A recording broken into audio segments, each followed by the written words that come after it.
thiếu được thế gì bởi vậy cô này vẫn chưa hay mà nè cái đòn sấy kha sấy chun dầm tour tắm ta có lâu treo bây à yang sấy chun dầm đó na tin hay tiếng video kan xem miễn mi bôi sấy tụm năng ở ngay đây mò mi hoa thu vẫn sấy kha kan tụm ni lovin he mi zara mi dang tam takin kan lâu him pha adik tak dan dik taka lir thei kan khala kan him na tur kan du jok wang ani ti mi lo hriat non sak le don ania he mi video hi mani khan kan soi trap to a Facebook lama post ania ki ma tak chong kalo molok lo mi ron thona nam tak kha emi khal dan la om lutuk mai hi mi ron thon nual ani comment lam malo pui nge baya khai chanem ngai vana don vele hei ju soi ne mawa ngai don vele tin tu na hian karon soi chok to comment hi then khat karon tilang thuak thokanga screenshot ka don ho te hi tilang thuak thokanga an ming tilang lovin an soi zom don nia kan chiar den denang a hlia ve kan i kha motor lian khian ti hei hian nya a hlia reng bokanga overtake kha chuanin mu ngai na chom don lo ni tok tu tar kha chon mo amol wang po ni big lo khiron te aposa kha na mol ati ning ka sia aron overtake lak lo ve ni ki driver polai chuan an lo ngak det jok thina ni ngai ron tia nakina kan soyang biker po hian athiam lo tho mai ron ti hei hian motor lian in signal a pe thei atiom zia chu motor lian khanin anunga scorpio kha signal a pe min tlan pel turina ti na aron soitum na ne ka ngai hi ta chunga mi hian bike khal tu nen khian ek saman atia ta noi mi te hian amol wang em chu ka re chong lo ma se anin malo lak lo ve mani khi aron ti boka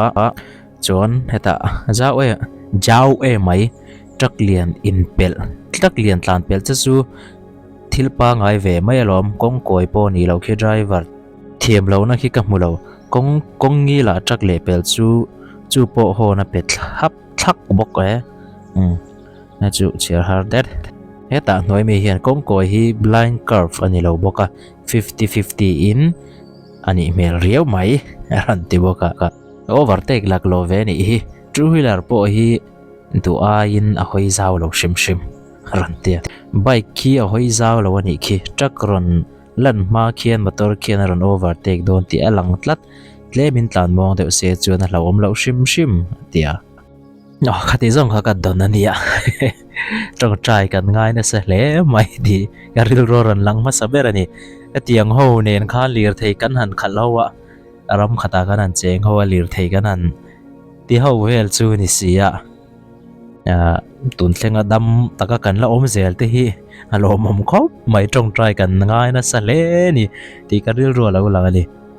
atiang thil thlen tam em chan tu na comment a pokhan nin ron mukaring tam tak khanin a hlo om zia le kha dan kala ni le a poizia hanman phalo reng ani tiang khan an ti thian don ti na ni maya kha tianga an ron ti chuan tiang khan an ti fo don ti na ni license chung chang te hi abik takin Facebook ka an install a lo thei lo na wangin ka install le rama ka lut khat ta khop mai in hu fo thin karinga license direct ka ron zong nol hi post group a hian anoma chung comment te chu han chiar ta ula WhatsApp ate poni thawania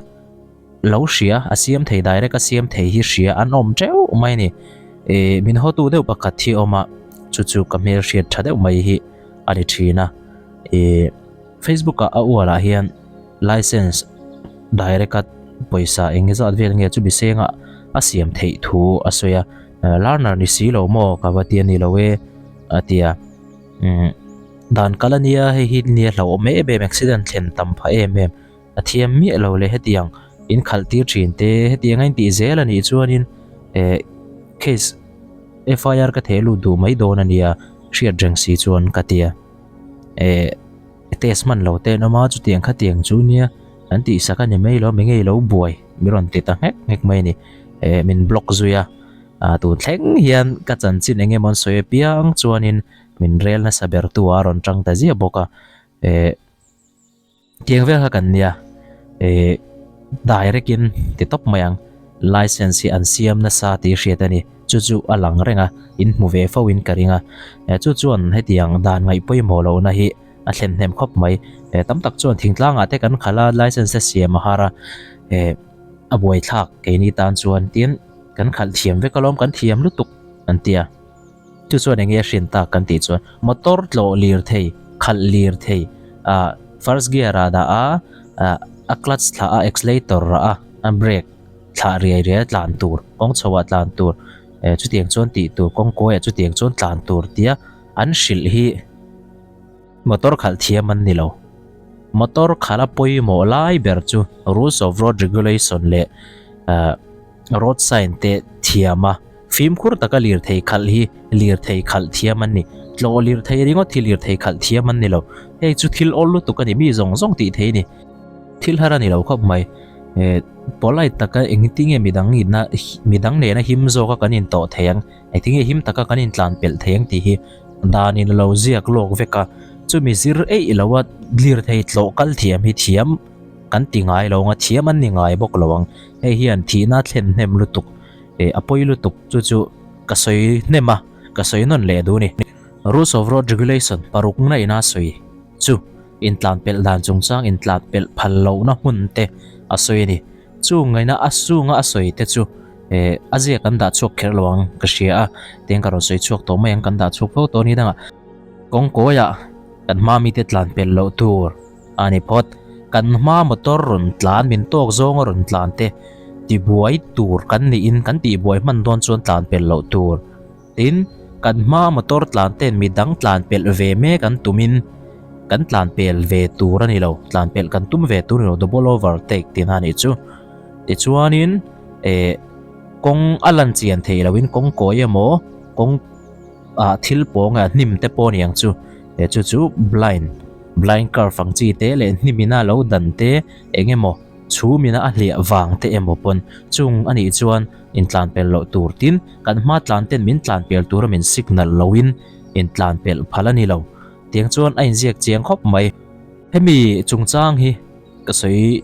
du poimo deu chu danang taka lir thei license nei danang taka test pal tlang thlapati te chuan kan hriat deuh vek karing tin anei lawa po hetiang direct anei kan ti zinga po khan hetianga thiam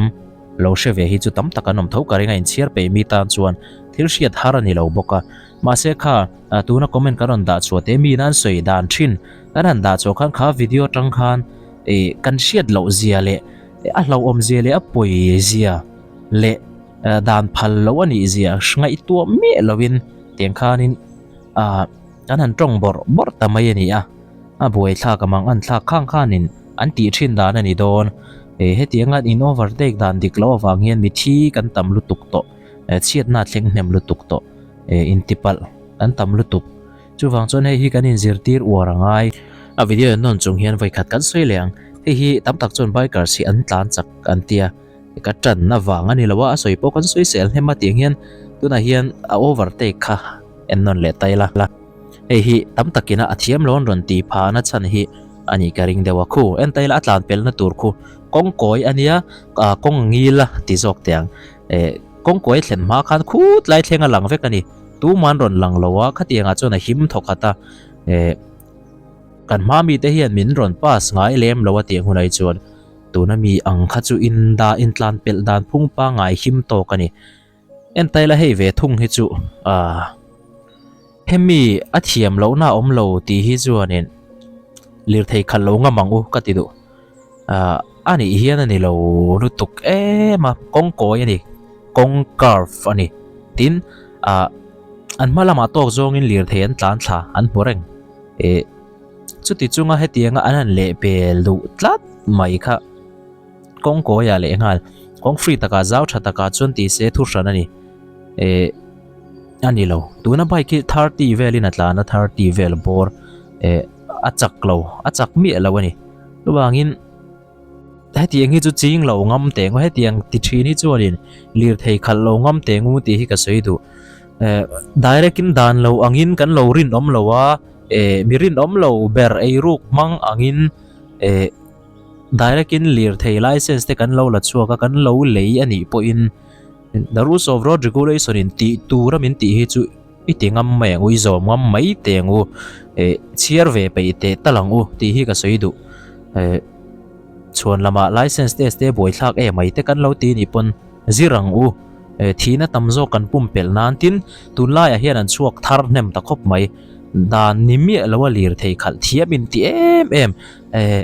adik mi lawa ti dik anga in ngai tlat dan na azia lo anga